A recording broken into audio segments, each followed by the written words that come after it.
This week on Head to Head, George Lucas is making an Obi-Wan movie. You're listening to Head to Head, a Star Wars podcast. Two fans, two generations, all things Star Wars. Begins now. Hello, everybody. I'm Eric Vancil. And I'm Daryl Sanders. And we're your hosts for this podcast. So, Daryl, we're finally on video. Yeah, it's been a long time coming. Yeah, it took a while, but we finally were able to do the video, and we've got everything rolling. Yeah, we're here, ladies and gentlemen. Yeah, we're here. And just so you guys know, this is going to be appearing on the Eric Vancil Media YouTube channel, so you're definitely going to want to subscribe to that. Don't forget to subscribe to our Twitter, our Facebook. You can find us at @HeadToHeadSW. Okay, let's get into this. Let's go to the Cantina. All right, let's get that drink. All right. So first we got, should Darth Vader have an anthology series? Yeah, this is something that someone brought up a while ago, and I thought it had some merit to it. I personally would love to see Vader with an anthology series. I mean, a lot of people think that we should move away from Vader, and we should be focusing on the newer characters, Rey, Finn, Poe, and the like. But I think that Vader is still a huge part of Star Wars. I think there's still a lot of things that you can tell in his story. And while we still have James Earl Jones alive, and yeah, that's a big. If he's willing to do it, he's able to do it. Hey, let's get it while we can. And I think that people love the way Vader was done in Rogue One. I think everybody loves seeing how that ruthless side of him that people have kind of always heard about or knew about. So when they finally get to see it on the big screen, I think that did a lot for people. So I think if you could do something like, we always talk about Lords of the Sith and something like that, and just seeing him get accustomed to his suit and the whole Jedi purge that continued after Revenge of the Sith, that would be really cool. Yeah, I mean, I agree. I mean, one of the things that I think is the biggest thing is that we never really see what happens with Vader immediately after Episode 3. Mm-hmm. I mean, the biggest, and that to me, that's where the most interesting story for Darth Vader is he's still getting used to the suit. He's still struggling with all the things that when he was Anakin and the loss of Padme. Yeah, the loss of Padme. That's a big part of it. He knows he was lied to. Yeah. There's just a lot of things that you can explore. And I mean, look at how popular the Darth Vader comic is. Yeah, and that was going to be my next point, is that whole series, especially with him going up against Tarkin. I mean, that just really kind of just shows, the abilities of Vader, and not just his cunningness, but his kind of ruthless way of kind of doing things, because he was taking out those other hunters, man, like left and right. And so Tarkin kind of saw that, this guy is not just cunning, but he's really ruthless too. Oh, yeah. And I mean, I started reading, well, I haven't actually read it, but I bought it, the Thrawn Alliance book. And a lot of that deals with his relationship with then Anakin Skywalker and going into Darth Vader. So I honestly think that there's so much more you can tell with his story, in my opinion anyway. And I don't necessarily know if it would be good for a movie. I think it would be much better as an anthology series, because a lot of people have been saying that. They want a Darth Vader movie. Now, if they were to do it, would it be an actual movie, or do you think it should be like a series or something like on Netflix? Or definitely on Netflix. On like their... Yeah, definitely kind of like a Game of Thrones thing. Yeah. I definitely think they should do something. Episode type. Yeah, because you can't, if you think about it, you cannot really explore the character of Darth Vader, everything that he's going through in just, a simple 2-hour movie. Mm-hmm. You have to have a long, story thread.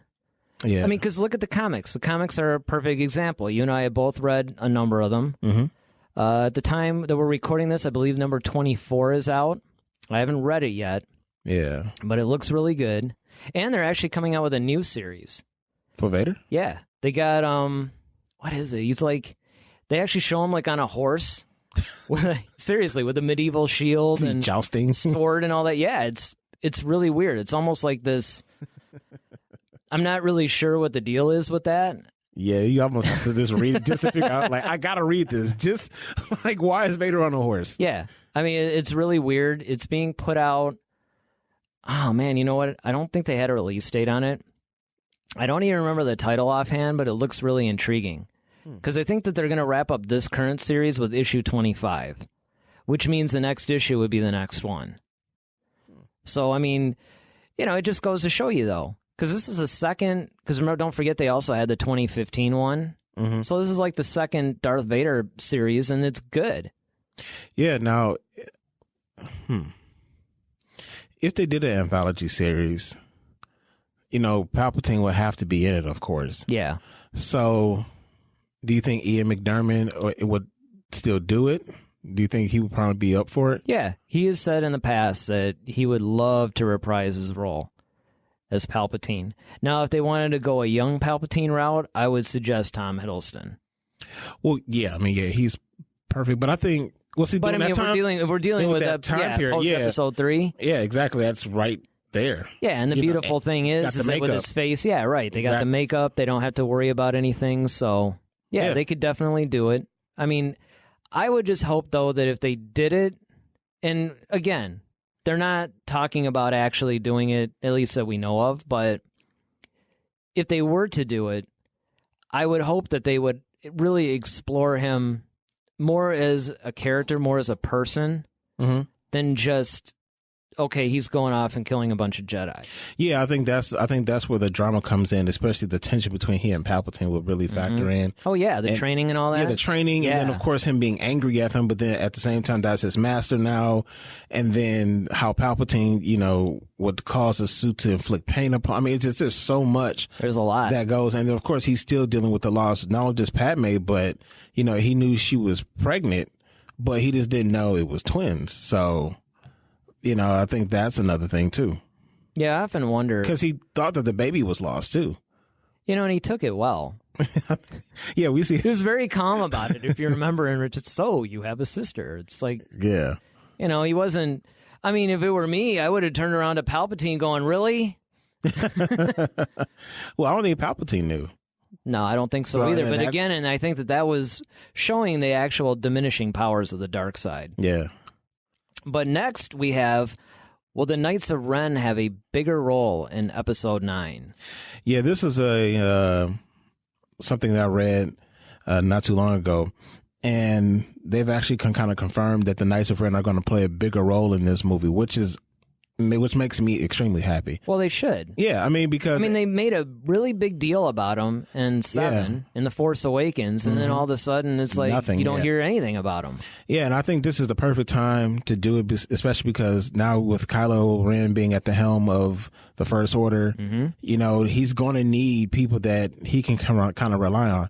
Now, what they've said about the Knights of Ren is that they are Force using mercenaries, and that's essentially kind of how they're like the A-team, but just with Force abilities, or almost like bounty hunters with Force abilities. Yeah, I guess you can say that too. Yeah, so it kind of makes them a little bit more dangerous than, or almost they're almost like Inquisitors almost in a way. That's what I kind of liken them to. Also, it's like the Inquisitors that we see in Rebels and things of that nature. So I think that's going to be really cool. I think that's going to be a really interesting twist for 9 because Rey has to be able to combat them with whomever she's probably going to train at that time. So they are, I don't know how far along or how strong they are in the Force. So it's really going to be interesting, but I'm really, really happy to see that the Knights of Ren are going to play a larger role, and Kylo is going to be a little bit more menacing in this, as I've heard too. So it looks versus like having a nervous breakdown every 5 minutes. Well, they've even talked about. I actually kind of like that, though. I know a lot of people have complained about it, but I actually like the fact that he's unstable. He's he's unstable. He's like a We've loose never cannon. really seen that before. Yeah. Well, apparently in 9, he's supposed to piece together his helmet again that he totally smashed in 8. So he's piecing that together, but it's like this red, almost like red tape or red adhesive or whatever that's going to kind of hold the mask together. So I guess he went into the supply closet and was like, what do we got? Yeah, exactly. I guess I can put that red tape on it. Borrowed some from the Royal Red. He's trying to get his mask back, but it was all tied up in red tape. I'll stop. I'm sorry. I'm sorry, everybody. We're on video now, so if I could force choke you right now. But yeah, it's supposed to be a really menacing look for him in this one, and I think he's kind of going with a Vader's vibe to it, but not completely. and he's kind of creating his own new look. Well, and he actually said stuff like that. If you remember from The Last Jedi, he was talking about let the past die. Mm-hmm. And as soon as I saw that, I was always wondering, he was so obsessed with being like Vader, back when in episode 7. Mm-hmm. And I mean, they made they made a really big deal about it. Mm-hmm. And I was wondering how they were going to resolve that in 9, because once again, they didn't really deal with it in 8. I mean, they alluded to it when Snoke was talking about how I thought you're going to be the next Darth Vader and you're not, and what have you. But I just wonder if Kylo was so obsessed for so many years about being another Darth Vader, and now all of a sudden he's saying let the past die. It makes me wonder how that character is going to resolve those issues. Well, in this next movie. Well, you kind of have to also look at it, from his perspective, is that he's always going to be, once again, we talked about it before, as being compared to, like, if you had some legendary father who was a musician or actor or something like that, you're Luke Skywalker's nephew. Okay, so, and then you're training under Luke Skywalker. Like, you're actually going through the training. Your mom and dad, sent you to deal with Uncle Luke, and you're in the temple.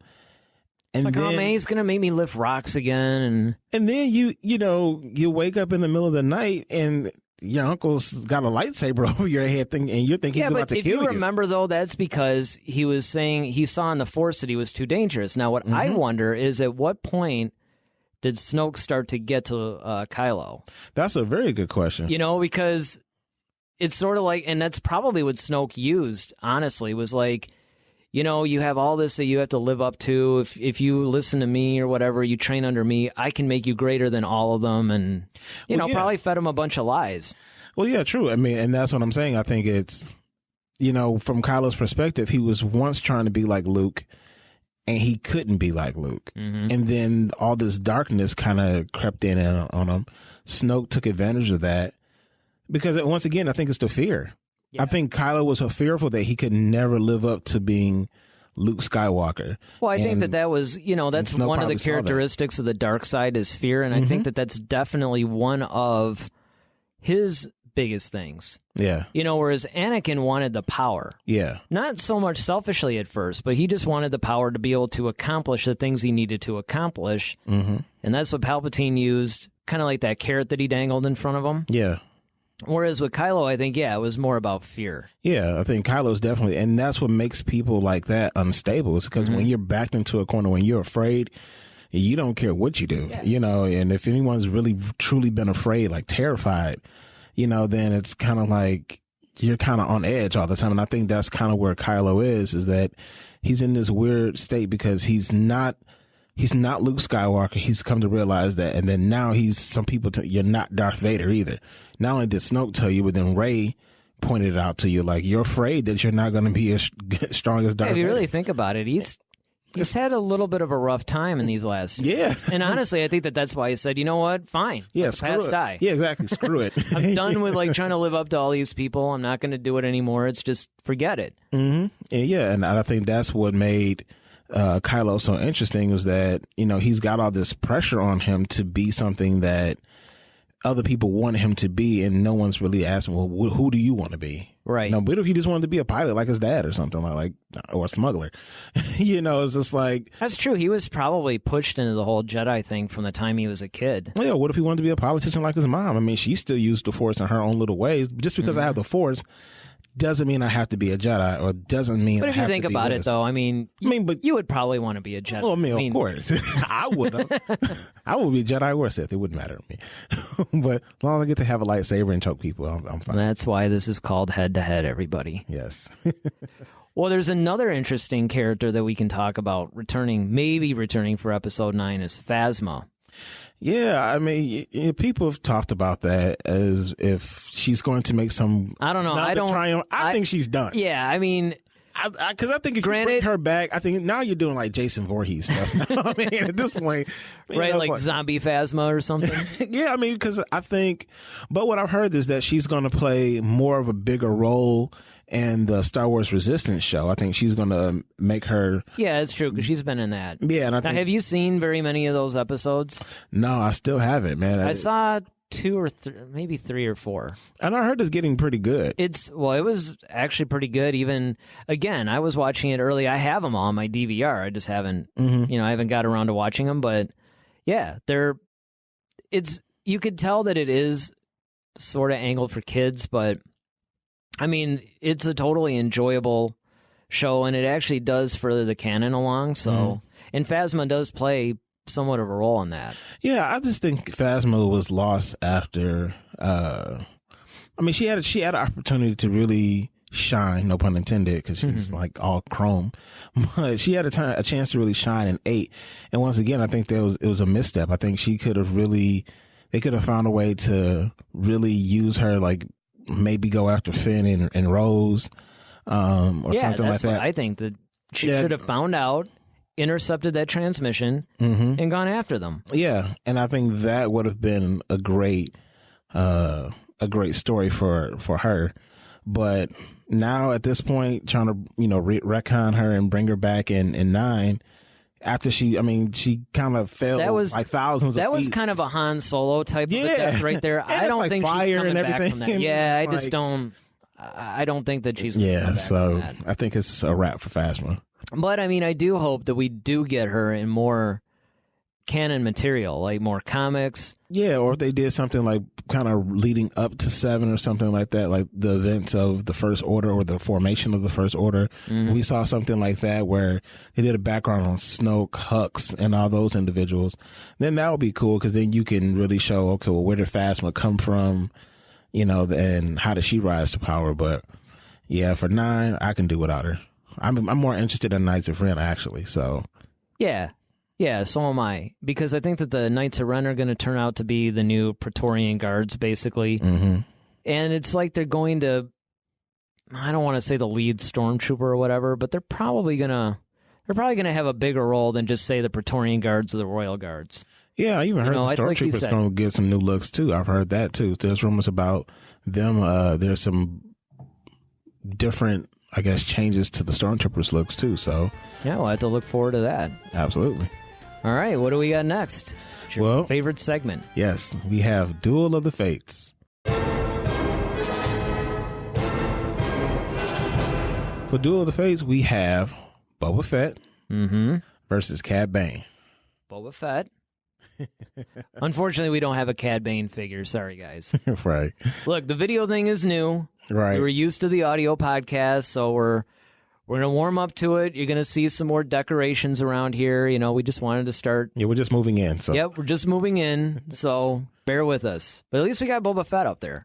All right, he's like the ornament on top of the Christmas tree. So Boba Fett versus Cad Bane. Yeah. I'm going to have to go Cad Bane on this one. Really? Yes. Wow. Now that's surprising, because you're like a huge Boba Fett fan. I am, but I mean, are we talking about who the better bounty hunter is? Is that not the question? Yes. I'm just saying, hey, at least you're a realist. I commend you for that. Dude, he's totally. Yeah, I think if you read everything about Cad Bane, he was like one of Palpatine's main mercenaries. He's the guy that Palpatine sent to steal a Jedi holocron, and he did, and he took on Anakin and Ahsoka and lived. Yeah. Boba Fett gets basically hit with a staff, activates his jetpack, hits a wall, falls into the Sarlacc pit. Yeah, he's not quite like his dear old dad. Little clumsy. I mean, don't get me wrong. I think Boba Fett is actually a really, really cool. He's a cool character, and I'm one of the people that actually would like to see a movie, not necessarily a standalone movie where he's the focal character. Yeah, the focal point, but that he's maybe one of them. Right. Like if it was just a bounty hunter. Yeah, movie. Like a bounty hunter movie where you had Boba Fett, Bosk, IG-88, Aurora Singh. No, she's that's a little earlier, but I guess, yeah, you could do that. They do cross a little bit, because, I mean, Boba Fett was certainly alive during that time. And I think he started maybe in his early 20s being, really into the whole bounty hunter lifestyle. But Cad Bane, he's just an ultra-powerful, mercenary-like... Yeah, super crafty. Super crafty. Man, that guy, man, he's highly skilled, and he looks cool. Yeah, he does. He has that cool. Well, at least on the show, he had a cool voice too. It was very.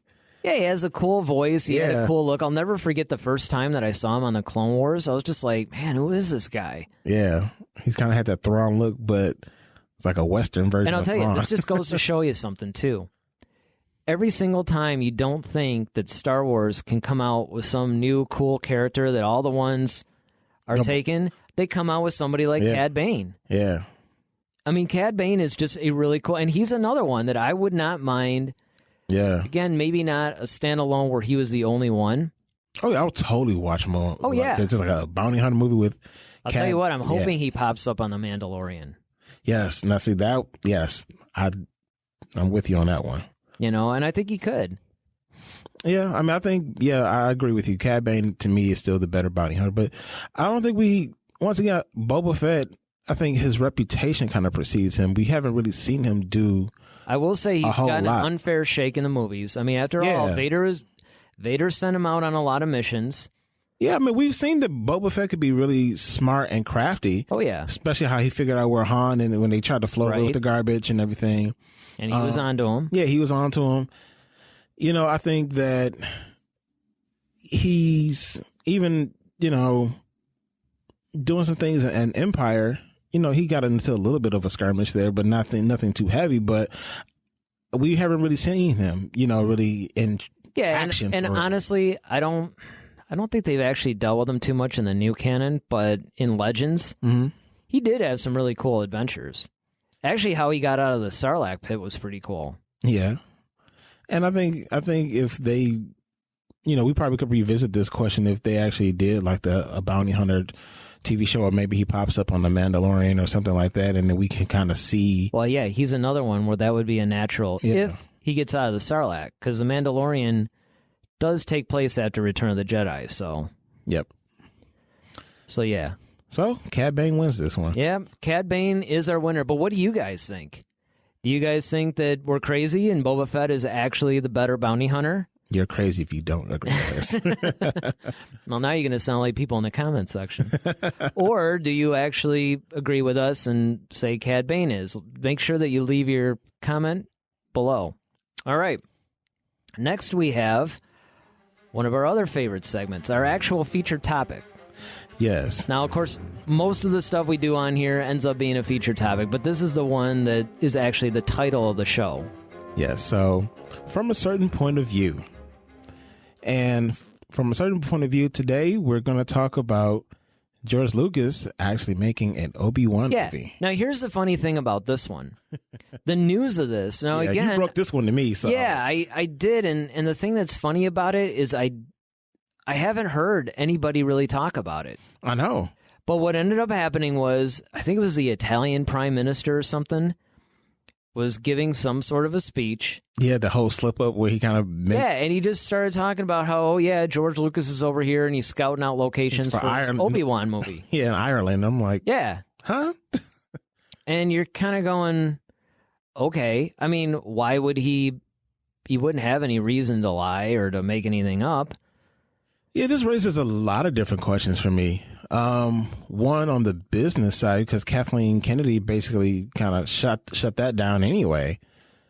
But then, as far as Lucasfilm doing it, but then it's also weird that George Lucas himself is like, I mean, I can't say can he do that because it's his characters, but.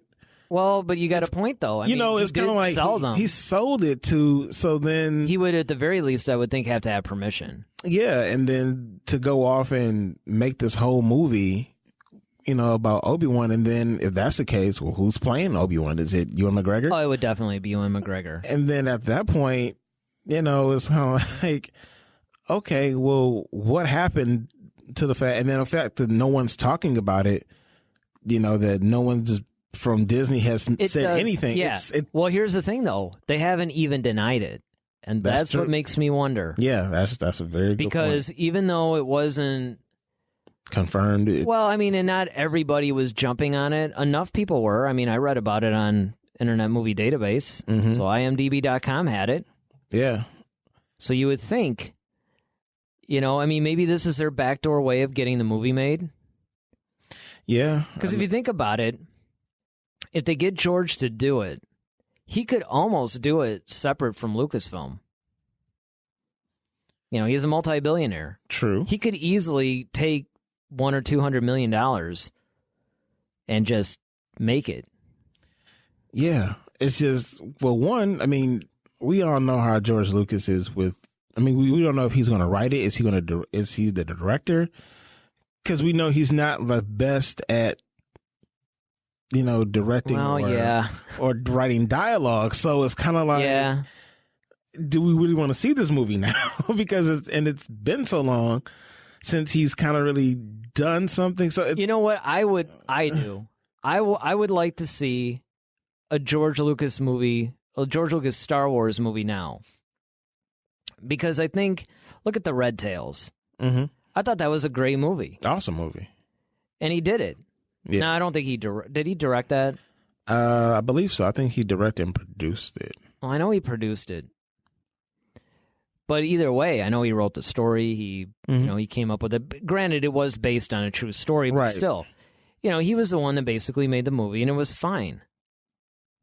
So I can't help but think that maybe if, he's been away from the Star Wars universe for a while, that maybe he could actually make a really good. Plus, Obi-Wan is a character he created. It's near and dear to his heart. And I honestly think he would make a really good movie. I know I'm probably being optimistic, and there's probably a lot of people that would disagree with me. Yeah, I just think that, and we all love George Lucas for what he's done for, the very franchise that even spawned this podcast. He is a creator. But it's kind of like, I think if he produced it, I would be fine with it. Yeah. And got somebody strong to Well, and honestly, that's the winning formula right there. Look at Empire Strikes Back. Exactly. Irvin Kershner. Yep. Knocked it out of the water. And I think that's where George needs to kind of stay, at least when it comes to Star Wars. Now, I don't know, and it's funny that he can take something else that's already existed and, like you said, with Red Tails, and it's awesome. But his own creation sometimes kind of fall short a little bit. Well, I think that he has some really weird ideas. Yeah, let's not forget, he had some, like the one the for sequel 7 trilogy. Yeah. That was getting really, really strange. Yeah, exactly. I don't know if I would have wanted to see that movie. Yeah. That's where you're glad that, okay, this is good. Disney has it. J.J. Abrams has it. We're fine. We're all fine. We're all fine. How are you? Yeah. But I don't know. I think that in this case, because let's not forget that he has given some of his input into the Solo movie. He was around for Solo a little bit more than even Rogue One. I find it weird he doesn't come around for the saga films, though. I think they won't let him. I think they probably just kind of like, George, just kind of. So you know what? We're good. We gave you your money. Yeah. Go away. Right. Just go play in your Maserati or right. Bugatti. We got this. But I think, because I think, with the Star Wars, the spinoff movies or the standalones, I think you can, they're not the big, unfortunately. I mean, Rogue One turned out to be a monster movie, but I think with Solo, I think with that having so many problems, I think that's the only reason why a lot of people weren't so eager to run out to go see it. Yeah, I mean, because a lot of people that did see it thoroughly enjoyed it. Mm-hmm. The problem with Solo wasn't that it was a bad movie. It was just a movie that nobody necessarily felt like they needed. Right. It was like, yeah, it was good, but... Or a character they really yeah, exactly. Like a character they really wanted to be expounded upon. Because I think if there's even talks about a Yoda movie. There's talks about Obi-Wan, of course. Some people want, like I said, another Vader movie, just Vader centric. And I think, you throw Vader up there. And I see if you do a Vader movie. It goes back to what we were talking about in the Cantina. But yes, if you throw a Vader movie out there, it will do well. Oh, yeah. Vader is definitely the flagship character of Star Wars. He's the big ticket item. I mean, that's Michael Jordan walking into the arena again one more time. Everybody's just like, yeah, we got to go see him. Yeah. So I think, it's interesting, though, that George if he is truly doing an Obi-Wan movie, I really would love to know. I would be curious to see what the story he wants to tell with it. That'd be the big draw for me. It's not even so much how he does it, it's the story. And if the story is strong enough, Because, I mean, honestly, the prequel stories are really good. Just the execution was bad. Right. But because the stories were compelling enough, I think that people, even though everybody admits, George, this wasn't the greatest movie, they still overlooked it just because the story was good enough. Yeah. Now, the other thing is, do you think that it would be better as a movie or a TV series? I think we dealt with this in another podcast that we did. But do you have any different thoughts with the carrot dangling out there of George Lucas possibly doing a film? If George, you talking about Obi-Wan? Would I rather see him do a movie? Yeah, the Obi-Wan movie. Oh, okay. So I would rather see a movie. Because I don't think I would want to see a whole extended thing with Obi-Wan, just simply because, I know a lot of people think that there's a lot of stories you can tell with him. I am one of those people. Yeah, I just really, because my whole thing is he went to hide, so I just find that to be contradictory. It's okay, well, you're hiding. Day 37. Yeah, and it's just okay, you're running around doing all these secret missions. No, and but stuff. you don't. Well, it's I know. Who's watching the kid? I know you made this point before. You have one job. Yep, just watch the boy. One job, just watch the kid. That's all you have to do. It's not hard. Especially with his name being Skywalker, we have to be a little bit careful about this. But there are a lot of different stories that you could tell within that framework, even if you stayed on the planet. A lot of times people do assume that you would have to go off planet, but there's just a lot of... I always liken it like this. Everybody talks about, you have to go to all these planets. We are on Earth. Mm-hmm. We have a lot of movies that deal with just being on Earth, sometimes even in the same city, and yet they're totally compelling. Mm-hmm. Okay, if you take that in terms of another planet, you could still tell a compelling story because Tatooine is a center. Don't forget, you also have the whole criminal empire. Right? You have the Hutts. You have a bunch of other different, factions or whatever. So you could really explore that. And you got to figure that Vader's giving a lot of these guys a reward. Now, true, I don't think he doesn't really know about Skywalker until after the Death Star. Right. But there could be other threats to him. Well, I guess my whole thing was always... they took the kids and they split them up because they knew at some point they were going to be the hope for... Right, so they had to protect them up until that point. Until they were ready. Yeah. So to me, it just would seem that if Obi-Wan, let's just say he took a side mission, what if he got himself killed? Well, now what? You know what I mean? Well, that's there you go. That's the story. Yeah, but I mean, it's I just feel like that's kind of why would you take that? And Obi-Wan being who he is, he's Obi-Wan. But why would you take that? I know risk? You're saying that basically because Obi-Wan is very straight-laced and buttoned down, and you would be on the council. Like, was Qui-Gon? I can see that. Yeah, that's true. Yeah, Qui-Gon was always looking for the next thing. But yeah.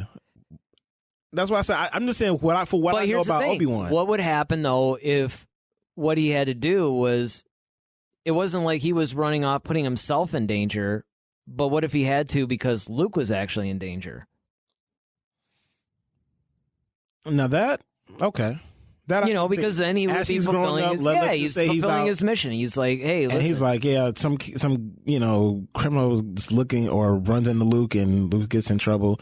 Well, because, you do hear that Luke Skywalker say, oh, well, he knows who Ben Kenobi is, even in, so he's like, oh, yeah, you mean Ben? Yeah. So he knows him.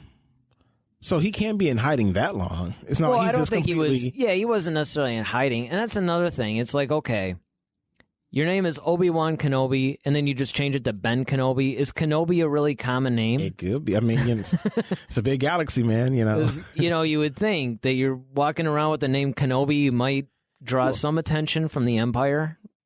Yeah, but I think once again, he. Then again, Tatooine was more or less controlled by the Hutts. The Empire pretty much stayed out of it. Not only that, but I think it was kind of such a remote planet. It was kind of like we don't even really go over. We don't have anything to do with them over there.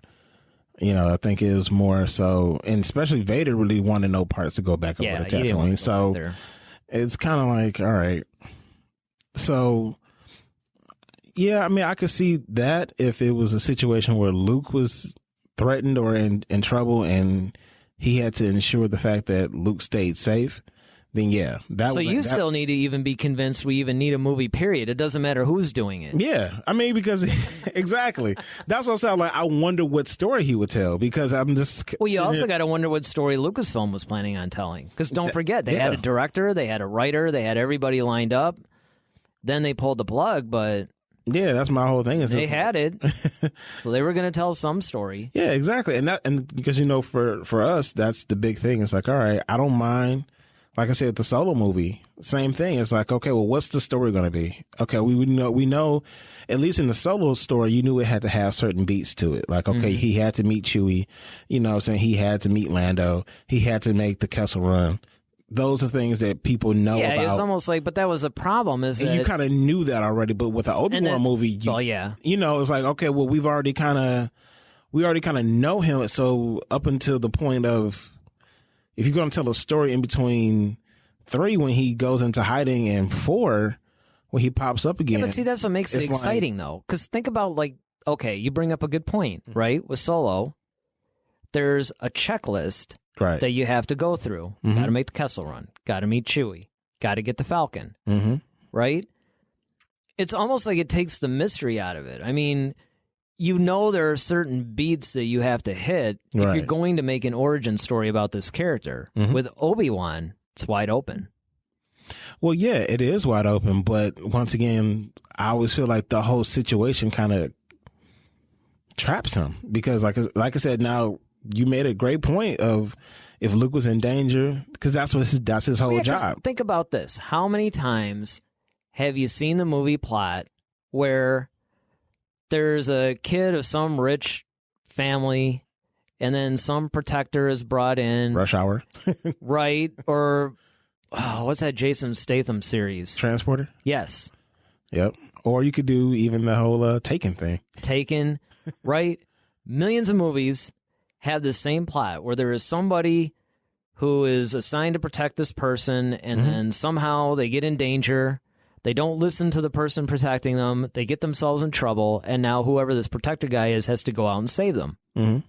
Why couldn't you just do an Obi-Wan film like that? You could. I mean, and that's what I'm saying. That's why I said that's the only one to me that would make sense. Well, how do we know that's not the one they're doing? Well, I'm not saying that. Look, man. See, videos made us more volatile. No, but I'm saying, I mean, yeah, that's what I'm saying. Like, that's the point. Like, I think that's a great, because outside of that, I just don't really see what else you're going to do with him. It's probably unfair because but if you remember, the only reason why I'm reacting this way is just because when this whole thing was first brought up a few years ago, I mean, you were really adamant. Yeah. You weren't even entertaining the idea of any kind of Obi-Wan film. It was almost like you were going to turn in your Star Wars card if they made one. Not quite, but it's kind of one of those things. So I'm just saying there are ways that you could do it.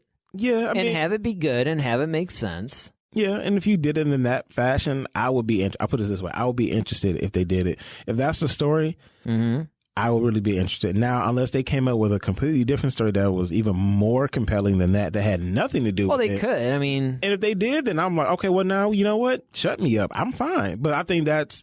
You don't want them to make a bad movie. I don't want them to make a bad movie. And you don't want them to waste it. Like, what other character could you have done? But you guys had to, deal with this old guy on a planet, really? Yeah, it's like, okay, you could have found... I'm making your argument. You see? But that's what I mean. I think if you could just find...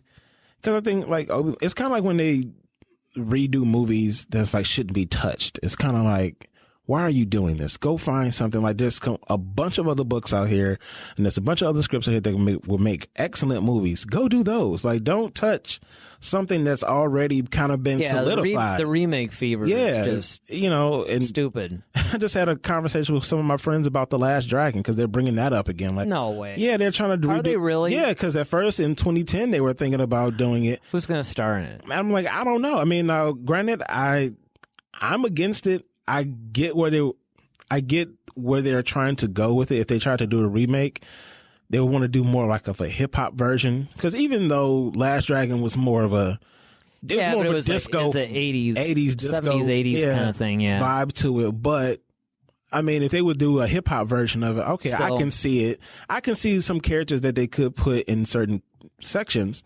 but overall, though, it's just kind of like, let The Last Dragon be The Last Dragon. Like, that was cool for its time. It was a one-hit wonder. Let it live and just let it. Well, I don't mind. What I like is when they do what they call soft reboots.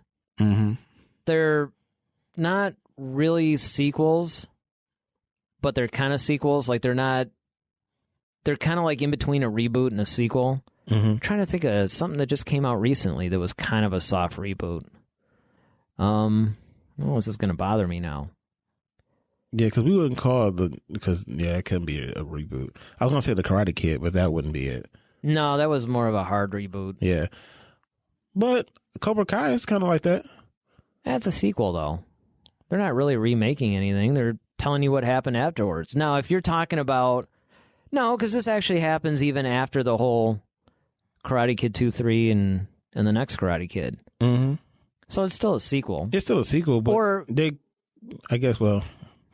You know, like... It kind of has a lot of the same beats as the original. Yeah, Karate but Kid. I mean, that would almost be like calling The Force Awakens a soft reboot, which some people do. Yeah, I was about to say, I'm like, well, some people actually upset. Well, that's like another topic.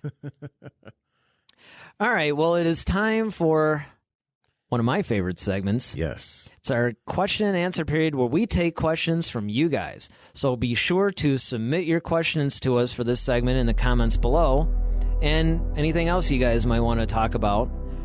And this segment is called Clear Your Mind. All right. So our first question comes from DaShawn Harris. They ask, will Disney make shows out of the novels on the new streaming service? Now, this is something that I have been lobbying for a long time. Yes, you have. In fact, even before Lucasfilm was bought by Disney, and especially when I found out Lucasfilm was bought by Disney, if you remember, my first reaction when you said, hey, they're making episodes 7, 8, and 9, I'm like, finally, the Timothy Zahn novels are going to be movies. And then I think it wasn't 24 hours later where Disney's like, hey, you guys might think that we're doing the Timothy Zahn novels. Nope. Now, I admit that some of the novels that are now legends were a little far-fetched and maybe a little silly. But the new canon novels are amazing. And I definitely think that they should do some movies out of that. Bloodline would make a great movie. Lords of the Sith would make a great movie. Aftermath, that whole trilogy would make a great series. No, what else? Oh, Catalyst would be a great prequel movie for Rogue One. Yeah, just almost all of them. Lost Stars, yeah. I mean, Lost Stars, Thrawn. Dark Disciple, which was based on a Clone Wars, an abandoned Clone Wars episode. Yeah. Now, are they going to do it? It's highly unlikely, but... Well, I mean, I think it warrants Disney taking a good hard look at it just because of the success of the books. I think that you still have, your good creators like Dave Filoni out there who, and I think that would be a great way to start moving him into live action. Well, he's already doing that with Favreau's series. Well, yeah, but I'm just saying, like, moving him further, like, giving him, like, okay, you know what, we're going to take this book and you just... In fact, isn't he doing the pilot to The Mandalorian? He's doing the pilot to it. But I'm saying, like, if you give him his own complete thing. Yeah, I mean, it would That's what I'm cool, saying. Like, if you just give him, like, okay, you're going to do Dark Disciple. Yeah, right. And this is your whole, and it's your baby. Well, it kind of was. He did. I mean, yeah.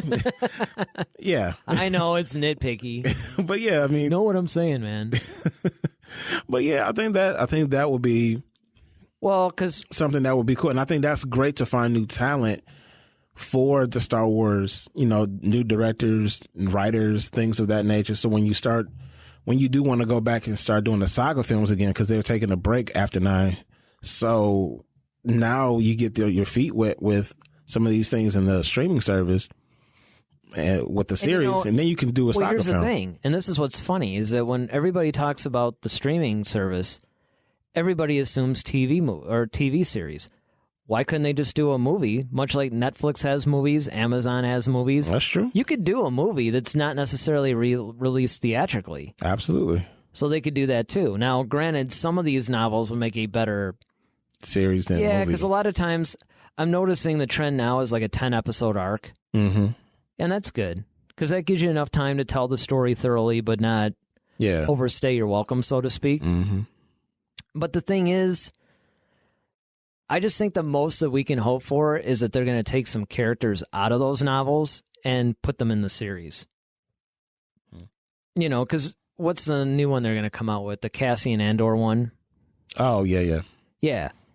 Yep. So in a way, you can say that they might be taking a little bit of Catalyst, but doing like a little bit of a different thing. I don't think that they want to put stuff out there that's more of a rehash. So what I mean by that is they have the novels, they have the comics. Mm-hmm. And I think that that's what they want to do. They want to expand the stories of that medium, that format. And then over here, they have the streaming service, and they want to have stories for that. Rather than taking a story from a comic and making it, you know, into a movie or whatever, it's almost like, well, we already have that story out there. We want to tell another one. Just further that. Yeah.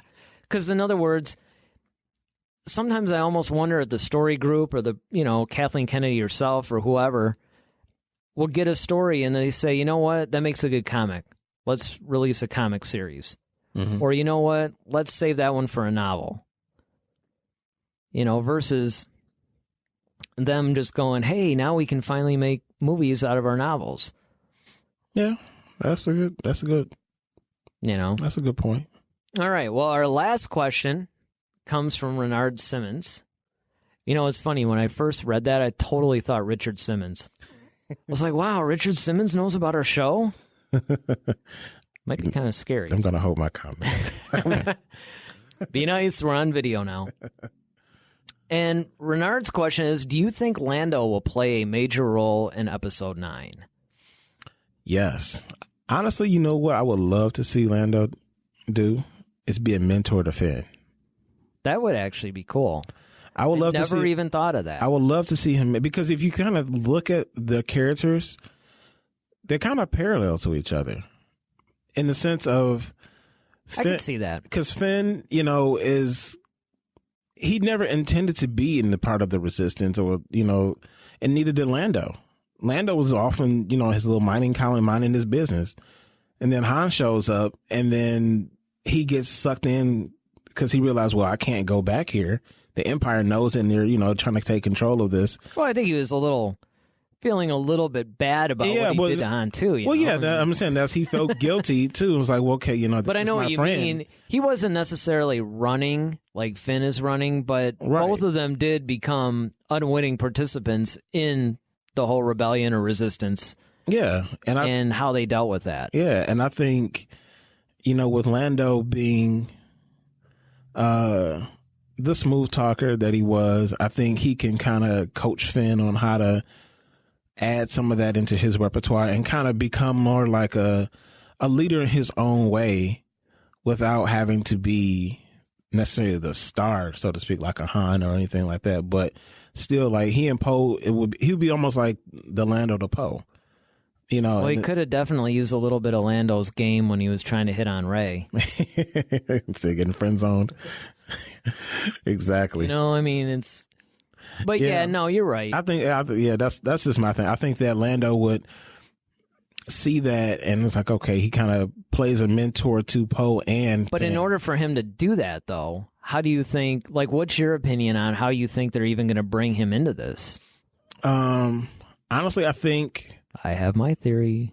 Well, I think, you know, because of Leia's going to reach out to everybody she can. And I think she's going to reach out like, okay, you know that what? Distress call. Yeah, that's what I mean. Like, she's going to try to find as many people. And she knows. Probably going to be like, do I still have Lando's number? Yeah, and it's just like, you know, okay, well, I know Lando knows people. He has a way of convincing people. But you know what's funny about him? So, you know. Here's the funny thing about Lando. Not so much about the Rebels thing, because that does take place beforehand.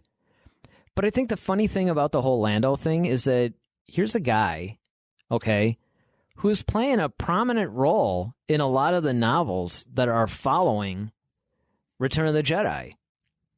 You remember the infamous The Last Shot novel that I did? Mm-hmm. That was one that was really, really huge. I mean, it featured a lot of scenes with him. And the way that he was interacting with Han and how they were both trying to adjust to things, back into civilian life. Mm-hmm. I just thought that was interesting. So why would they feature him so prominently in those novels and not give him a really big role for Episode 9? I'm honestly surprised they didn't give him a bigger role up until now.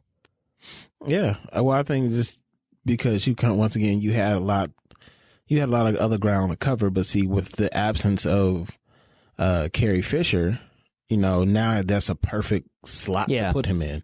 Yeah. Because he probably wouldn't have, and now he probably might not have had, if Carrie Fisher was still alive, I don't think his role would have been that big, maybe. Well, he might have had a supporting role. He might have had a bigger Episode role. 9 was supposed to be her movie. Yeah, and so with her being gone, that's wide open territory for Lando to kind of come in and save the day once again. All right. Yeah. All right. Well, let us know what you guys think. Yeah. What do you guys think that Lando's role will be in? Leave it in the comments below. So I guess that's our show for this week. Yes, sir. The first one. Yeah, first one on video. Let us know what you guys think. Be nice. Yeah, please. First one. All right. Well, I'm Eric Vancil. I'm Daryl Sanders. May the Force be with you. Always. Head to Head, a Star Wars podcast. Be sure to follow us on Twitter @HeadToHeadSW. Submit your questions for our next show.